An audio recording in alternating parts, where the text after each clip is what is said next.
Hey there, everyone. Happy April, and we're close to Easter weekend here. So your friends at the Prime Real Estate team here. We got Megan, of course. We have Daniel, and we got this new guy who's here on the screen as well too. And I notice you're not wearing the company colors here. I What's know I going got to on? get one ordered. For those of you who don't know, you may have watched last month's video when this fella here sneaked in when we were at Bay Center, right? This is David Berkovich, and David has joined the Prime Real Estate team. We are thrilled to have you here, David. Hello, everyone. Thanks for having me. I've known David for some time. His background is he was previously at 3 Point Motors, and one of the things that we really appreciate about you is just your business acumen and your touch and care and all that, which you had to do, of course, with a higher end luxury car, right? And Yeah, we are thrilled to have you on the team. So welcome, David. thank you. Very Yeah. excited to be here. Yeah, absolutely. Well, listen, folks, and of course, as you know, we're always here doing the monthly sales stats report for you. And as I typically do, I'm going to share with you some numbers so you can see on the screen here. First of all, sales were down. By the way, I'll tell you right now, this is the same story that we've been talking about for months. Sales down 35% from last year, March of 2022. Inventory is up 113% at 1,800. Story we've been telling you guys is inventory's been low. It was low last year and sales were high. So of course these numbers, they totally make sense. But does it mean that the market is suffering or it's hard? Well, kind of interesting. Got to tell you, we have all bumped into recently multiple offers and bidding wars are back. We're going to touch on that in a second. When you look on the chart here, you can see the average price for a single family detached home is at 1,285,000, which is again, down 10% from this time last year. Interesting, when we look at some of the things, like we often look at our stats, for instance, the average prices, you can see here. Oh, sorry, guys. What am I doing here? I'm lost. So for single family homes, again, 1 million. Oh, this is kind of interesting. Oh, folks, I'm going to edit this part out. I got the wrong month. Okay. Anyways, in any event, what's happening is we are seeing some new activity out there. So, guys, I know what you've been bumping into. So, why don't you tell our clientele and our watchers here what you guys have been bumping into? Sure, Tony. Well, like just you said, right? I mean, I've had three clients in the last 3 weeks all end up in a multiple offer situation. It is spring. You do expect more activity, but it has picked up quickly and dramatically. It's, I think, price sensitive, right? It's the house has to be the right price. It has to make sense. But if it is, and it's checking all those boxes, there's a lot of activity. I think David mentioned having something like how many groups were in open house last weekend? We had probably 30 to 40 each day, maybe more. I lost count at some point, but it was we over 2 days we had close to 80 to 100 people through the house. It was lots of activity, lots of people out there looking.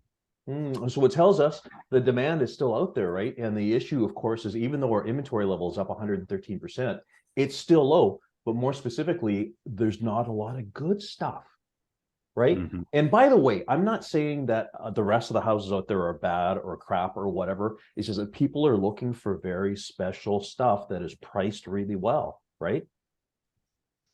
We actually just lost out on one yesterday, 9 offers on a property, right? And it's a house that needs a lot of work and it's in Saanich.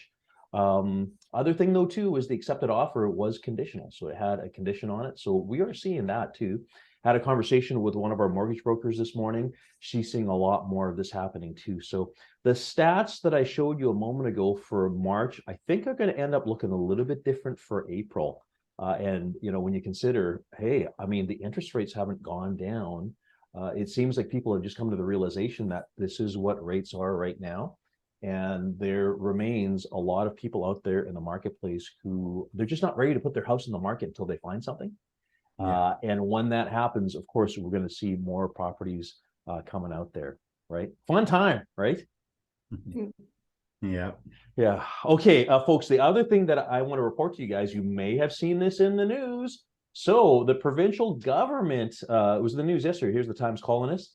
The province of BC will be allowing single family home lots to have up to 4 units. And by the way, this is normally a municipal matter, municipal planning, but the province is now saying, nope, this is required throughout. In fact, on other spots like where there is higher traffic or higher density, it could be as much as 6 units.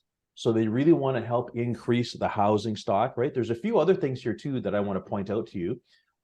They are going to allow secondary suites in all municipalities in British Columbia. As you can see here, they're also creating a plan which allows 50% of the cost of renovations for those who are willing to rent secondary suites at below market rate for at least 5 years.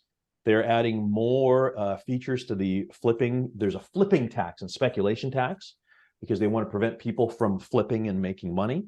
And the other thing too is they are going to help municipalities implement all of these zoning changes. So the last thing I want to bring out to you here that was in the news is there was 100,000 people that moved into British Columbia in 2021 and another 150,000 for 2022. That is the most in 60 years. Now, why is this significant, folks?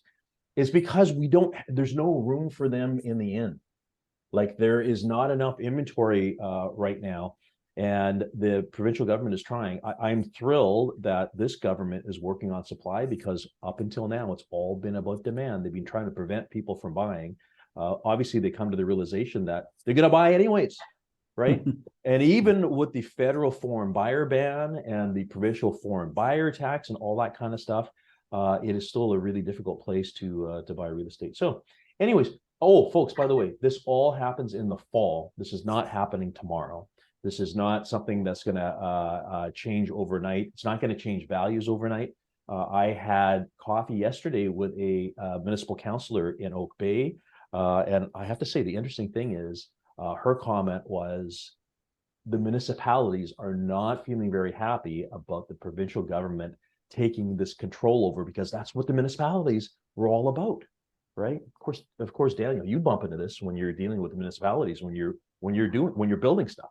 Right? It's going to be interesting to see it shake out because I mean it's grand plans without a lot of fine detail right now. Mm-hmm. So I'm quite curious to see how fourplexes work in the uplands or chosen. But well, and by the way, that's what she said. She said, "My goodness, the people in the uplands of Oak Bay are going to be very upset about this." See, I'm not sure about that because I don't think there still needs to be an economic model because it will cost money to create a 4-unit or a 6-unit, and there's tons of people out there that have large properties that will want to maintain those. Yeah. So I think those will remain the same too. Anyways, early days, but hey, it's a reminder, folks. There is never a shortage of fun stuff out there in real estate, right? Absolutely. Yeah. Anyways, as always, we're going to put the stats information in the body of our message here. If you've got any questions, you want to talk about real estate, you want to talk about plans moving forward or what's going on with you, what's going on in life, we would love to hear from you. Take care of anything that you need as far as going from point A to point B, and we'll cut through all this crazy new stuff and everything, right? Anyways, that is March. We'll talk to you guys this time next month, and again, have yourselves a great Easter weekend. All right, see you guys. Bye. Bye.